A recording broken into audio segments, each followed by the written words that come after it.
Bonjour à tous et bienvenue dans cette chronique taravorienne au cours de laquelle nous allons continuer d'exhumer la gamme Warhammer Fantasy Roleplay 4 avec cet ouvrage. Le premier me concernant qui traite d'une ville. Il y en a, je crois, 3 dans la gamme. Altdorf, la capitale.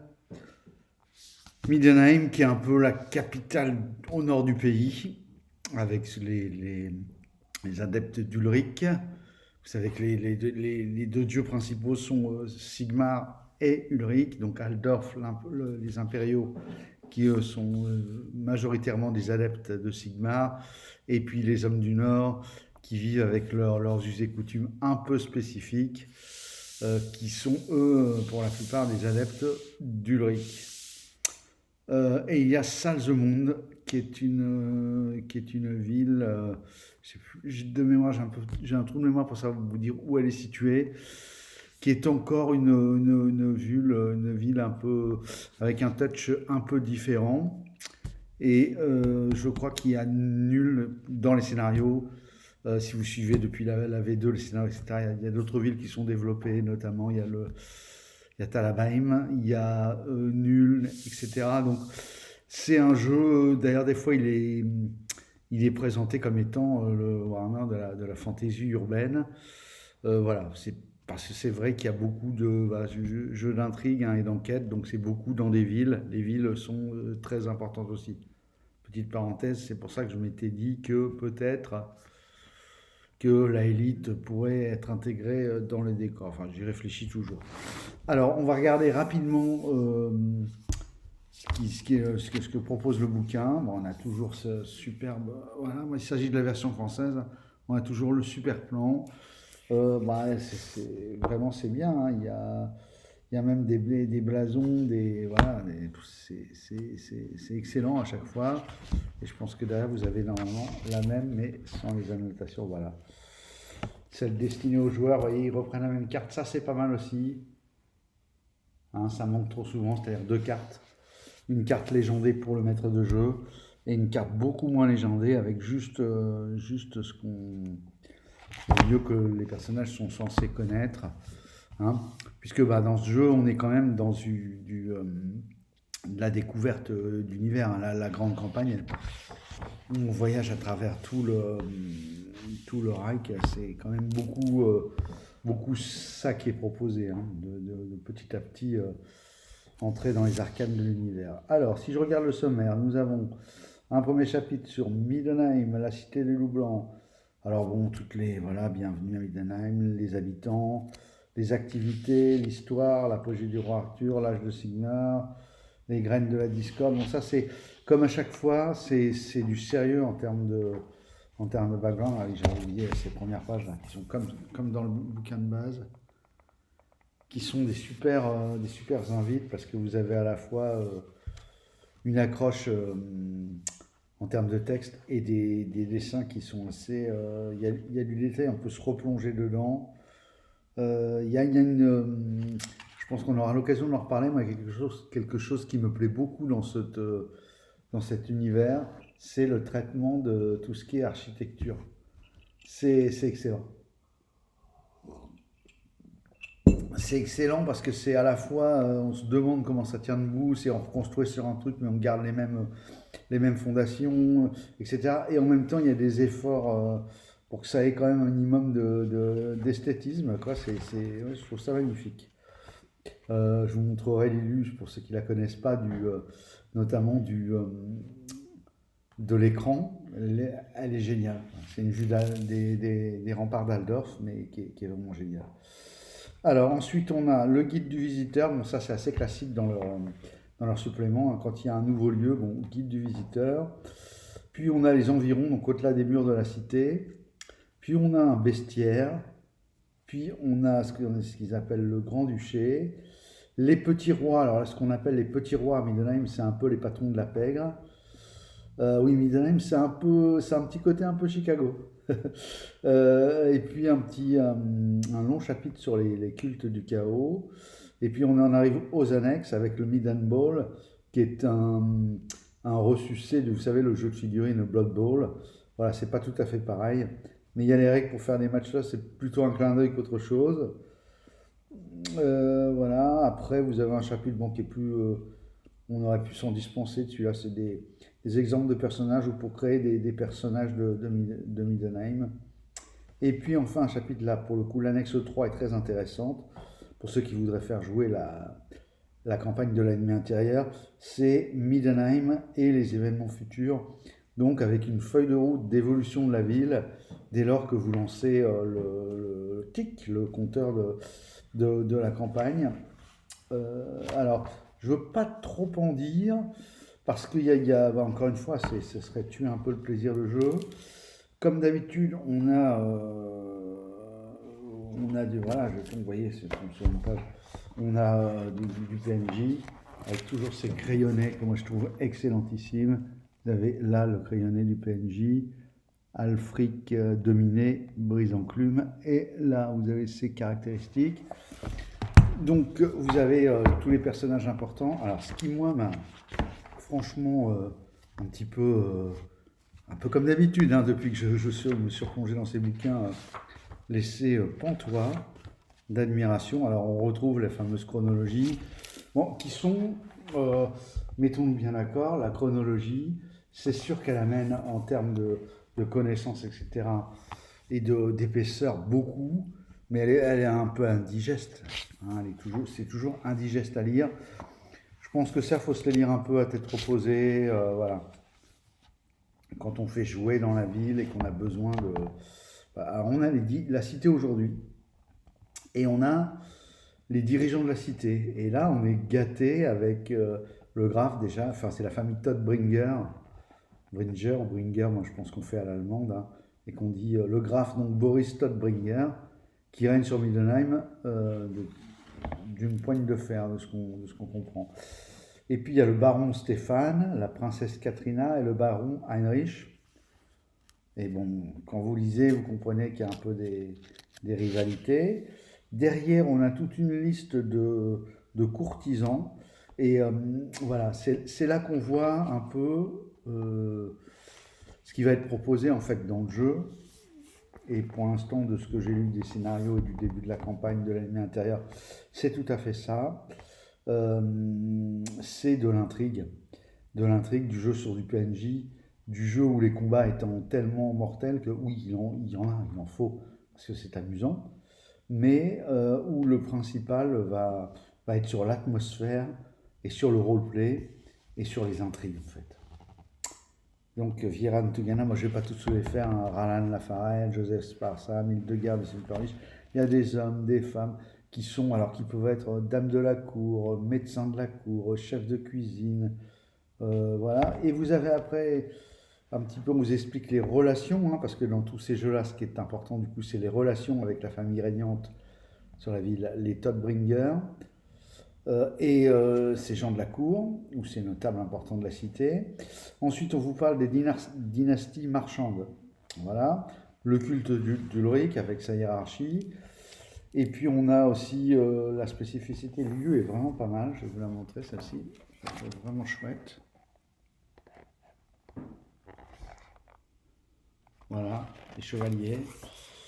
Bien sûr, il y a des ordres de chevalerie, notamment les célèbres chevaliers du Loup Blanc.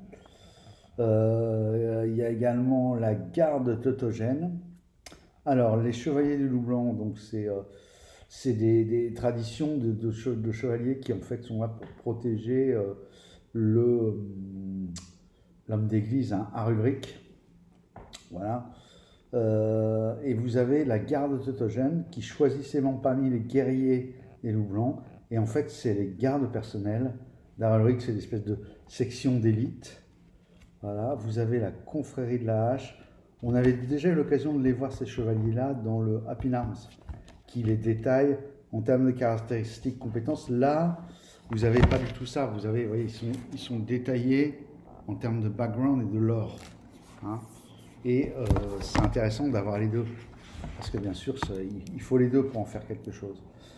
Et je dois dire que, si je pousse un peu ma réflexion, ma comparaison avec d'autres jeux de rôle, ce que je trouve vraiment un cran au-dessus dans la gamme Warhammer, c'est qu'on a cet aspect de tel PNJ. Il n'y a pas juste une petite motivation, 3 bullet points pour...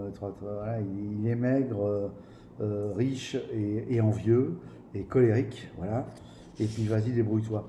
Non, là, il y a quelque chose de beaucoup plus construit au départ.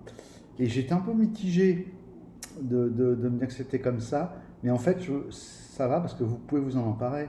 Parce qu'en réalité, quand vous avez des personnages importants, des PNJ importants, des PNJI, je l'appelle la PNJI, ça change tout par rapport à des PNJ. Voilà. Hein, d'autant plus que moi, en ce moment, j'incarne beaucoup de PNJ vraiment inintéressants au possible. Dans la campagne des masques, où vous jouez du groom service, voilà, beaucoup de PNJ que vous faites sont ceux-là. Bien sûr, il y a des scènes avec les PNJ importants, mais c'est surtout essentiellement en tant que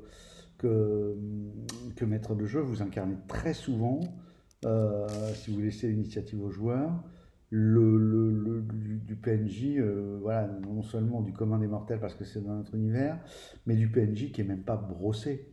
En gros, vous avez son nombre de points de vie, et encore des fois même pas, hein, on cite juste le réceptionniste de l'hôtel, s'appelle machin, voilà, et débrouillez-vous. Là, dans ce jeu-là, on voit bien qu'il y a un souci de la profondeur et du détail qui est là tout le temps, de la création de personnages au déroulé de je rentre dans l'univers jusqu'à je construis des scénarios, des intrigues dans l'univers et les campagnes, voilà, avec même des compagnons qui vous rajoutent des couches.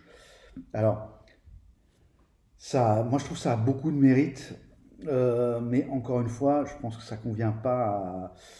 Voilà, je pense que c'est pas un truc qu'on fait comme ça par-dessus la jambe. Alors je suis emmerdé parce que ça fait déjà 3 fois que je tombe sur des jeux comme ça, où en fait c'est très, très enthousiasmant à la lecture, mais on a vite cette épée de Damoclès de se dire ouais mais en fait pour en faire quelque chose, bah, c'est un peu intimidant d'une part, et puis un peu va falloir se mettre dedans, quoi. Toute la table. C'est-à-dire le maître de jeu, ça c'est le minimum, mais les joueurs aussi. Ça m'a fait le coup avec des Genesis, où en fait je pense que des Genesis a vraiment des qualités voilà, pour tout un tas de raisons que je vous renvoie ma vidéo. Et même il y a plein de gens qui ont fait, des joueurs français qui ont fait de très bonnes vidéos sur des Genesis et qui expliquent très bien le truc. Je pense au MJ masqué notamment, je pense le bon MJ aussi, on a quelques-unes de pas mal. Des Genesis vous ouvre des pans de roleplayer, des situations, des choses que ne vous permettent pas les autres jeux. Mais voilà, le ticket d'entrée, voilà, il faut accrocher avec l'univers, il faut avoir envie de se mettre dedans.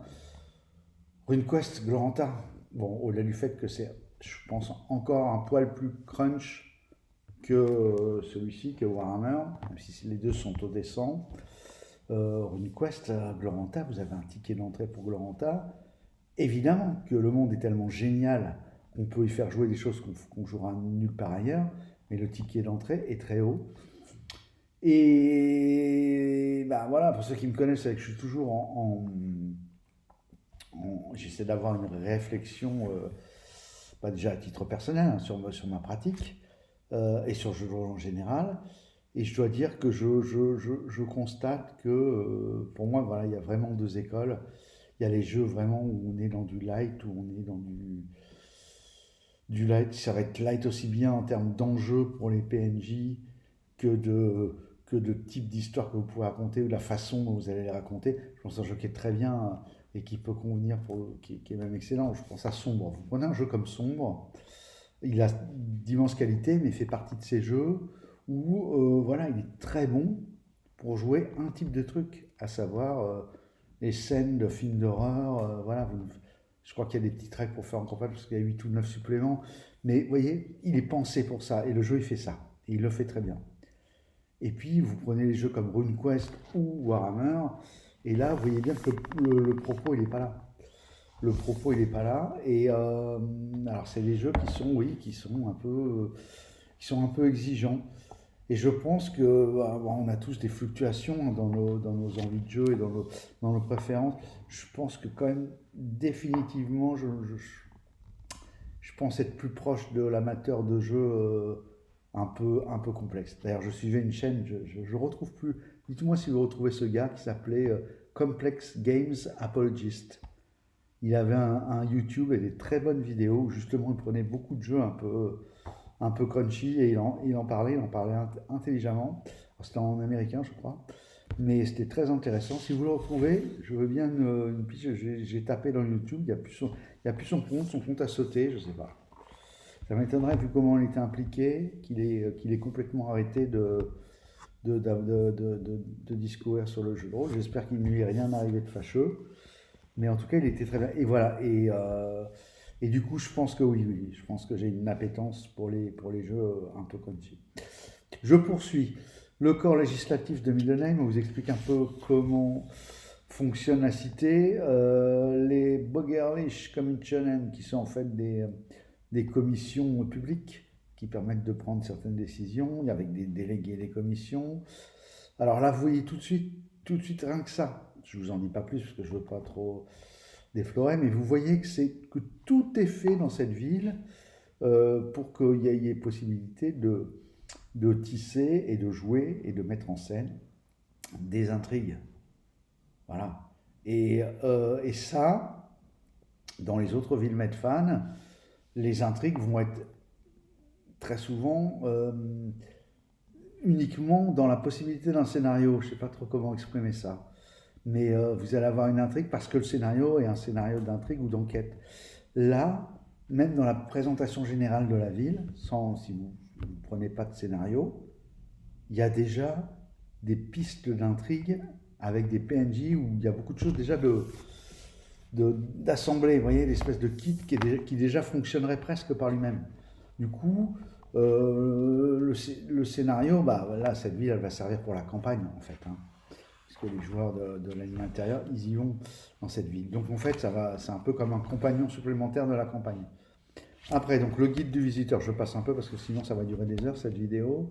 Alors, le guide du visiteur, pareil, on a des membres de la garde, des sergents, du PNJ dont on a toujours besoin. Vous voyez, mais qui est aussi détaillé. Puis on a des lieux.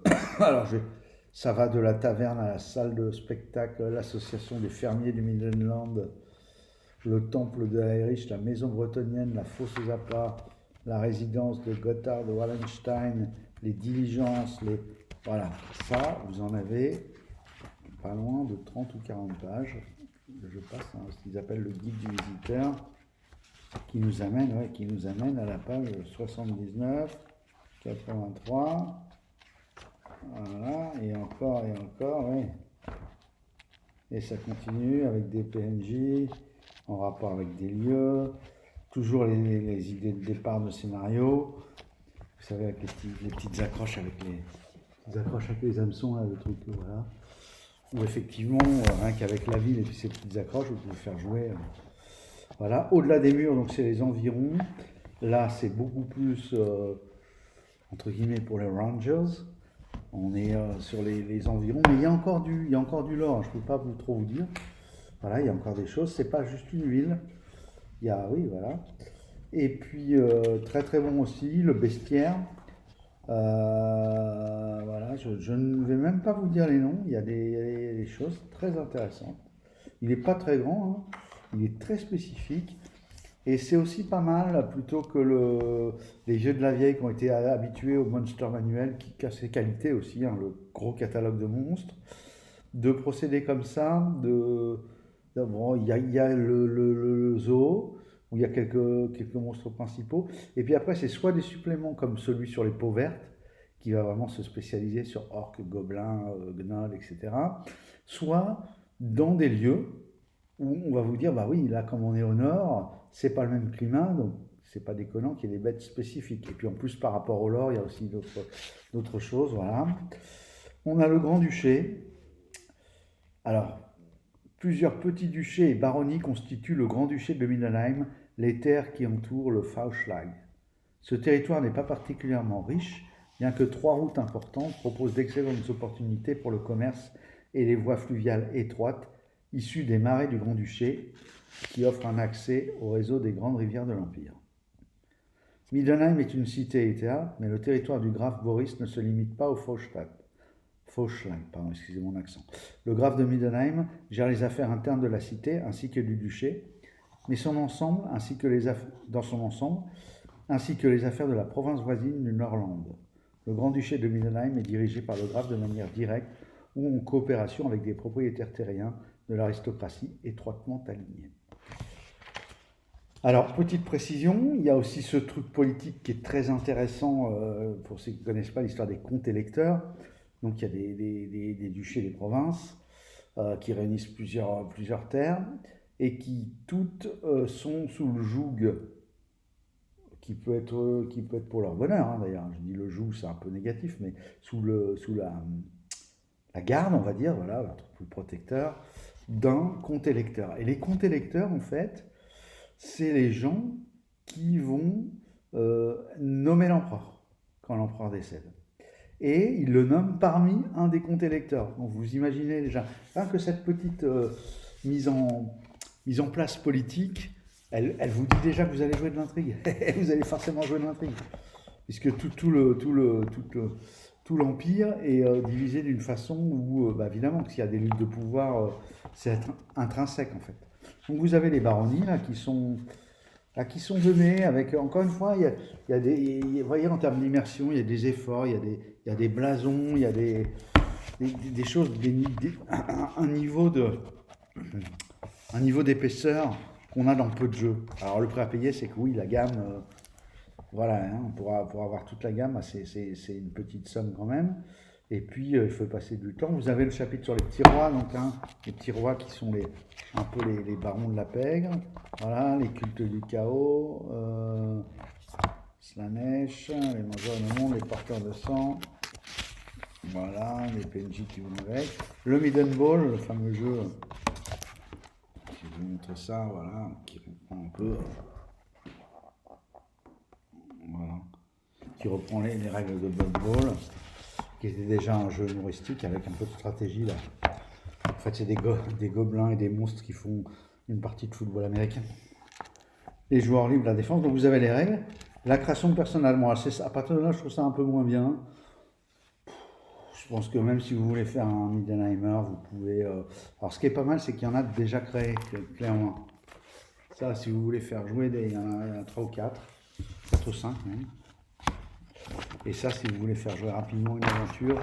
Bon, comme d'habitude, moi je pense qu'il vaut mieux que les joueurs créent un personnage pour vraiment avoir des envies d'incarnation au fur et à mesure qu'ils construisent, qui sont dans le cheminement de la construction de leur personnage. Généralement, ça permet du meilleur roleplay quand même.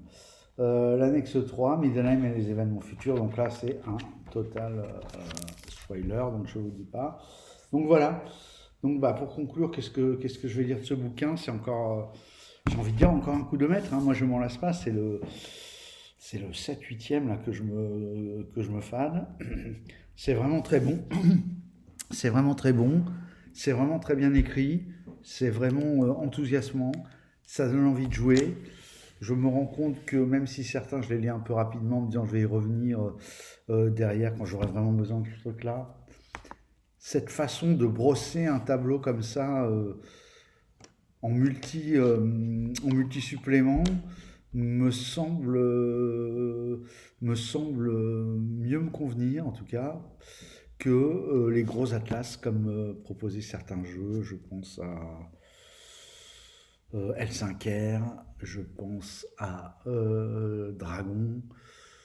Bon, ils ont fait en plusieurs tomes, mais c'était quand même un peu énorme. Là, d'avoir je voyais un 150 pages sur une ville. Ouais, je dis oui. Et l'intérêt d'une gamme pléthorique comme Warhammer, c'est que vous n'avez pas une ville.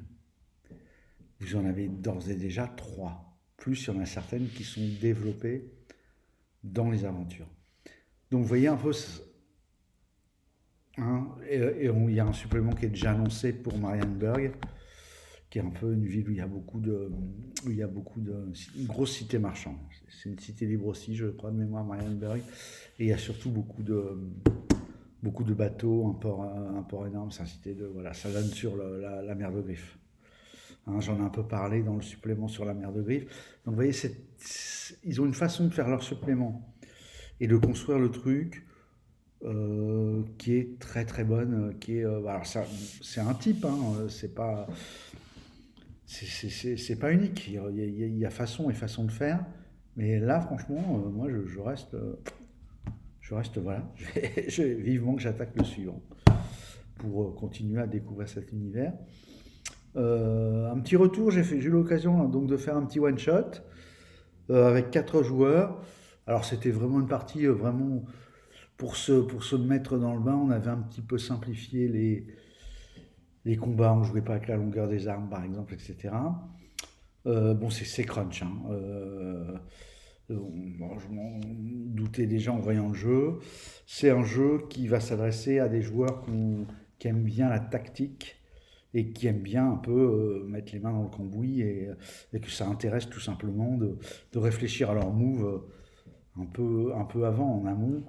Voilà, parce que sinon c'est un petit peu, même si l'interface est très bien faite et qu'elle gère beaucoup de choses pour les joueurs, il y a toujours cette petite gestion des avantages qui demande aux joueurs d'être sur le coup, un peu comme le combat en Theater of the Mind d'ailleurs. Et je sais par expérience que ça s'adresse pas à tous les joueurs. Voilà, parce qu'en même temps, il faut accepter une part de, non pas d'aléatoire, mais de flou. Voilà, un flou. Et ne pas tomber dans la parano de penser que c'est le maître de jeu qui fait exprès de mettre un flou pour, voyez, être en rivalité avec les joueurs. Parce que le flou, il est aussi pour le maître de jeu quand il est en train de gérer son combat de son côté. Euh, donc voilà, mais en même temps, bon, moi c'est ce que j'aime dans les combats, c'est quand il y a un peu de rythme, quand il y a un peu de tactique, quand le joueur qui a fait 5 combats avec son perso a plus de chances de gagner le sixième que le joueur qui a son deuxième combat et qui va faire des moves sans aucune expérience. Voilà, moi j'aime bien ça. Ce côté un peu gameplay, assez hardcore, hein, je le reconnais. Mais voilà, pour moi ça fait un peu partie du jeu de rôle. Voilà. Et là en plus on a, sur le gâteau, on a ça dans un univers. Bon alors là, encore une fois c'est pareil, ça peut plaire, ça peut déplaire. Moi je le trouve vraiment plus joli dessus, je le trouve terrible. Cet univers, un univers comme on n'a jamais eu à D&D. Et voilà, c'est vraiment, ça reste une gamme tout joueur de Medfan. Alors il y a de la magie, j'attends le bouquin de magie là. Il y a de la magie, mais c'est presque. Enfin, il n'y a pas tant de magie que ça. Et d'ailleurs, j'ai vu que en lisant un scénar de la V2, là j'ai récupéré en PDF un scénar de la V2, ils le définissent même comme un jeu low fantasy. Alors, je ne suis pas d'accord, hein, parce que pour moi, il y a beaucoup d'éléments qui n'est déjà pas dans de la low fantasy. Mais je vois ce qu'ils veulent dire. C'est vrai que la magie, quand même, c'est quand même souvent les PNJ. Ça peut être les joueurs, hein, mais bon. C'est souvent les PNJ. Et puis, tout ce qui se passe avec la lutte contre le chaos, oui, il est là. Cette lutte, elle est même au centre de la dynamique du jeu. Mais on joue beaucoup, voyez, dans le côté poisseux, le côté, voilà, dans les tavernes dégueulasses, aller se battre pour récupérer quelques pistoles pour pouvoir se payer un repas. C'est beaucoup ça, hein, Warhammer. C'est beaucoup ça. Et puis après, quand vous avancez dans une campagne, ça va, voilà, et dans les carrières, etc., vous gravissez il y a un côté Dickens, en fait. Je ne sais pas si vous allez me suivre sur ce coup-là. Il y a un côté Dickens. On commence un peu dans les bas-fonds, etc. Et il y a beaucoup, en fait, de trucs qui sont du sociologique, en fait. C'est ça que moi je trouve très intéressant dans ce jeu d'intrigue. Parce que aussi de la façon de vivre les intrigues, c'est pas la même si vous êtes le fils du roi, c'est le prince, ou si vous êtes le fils du fermier du coin.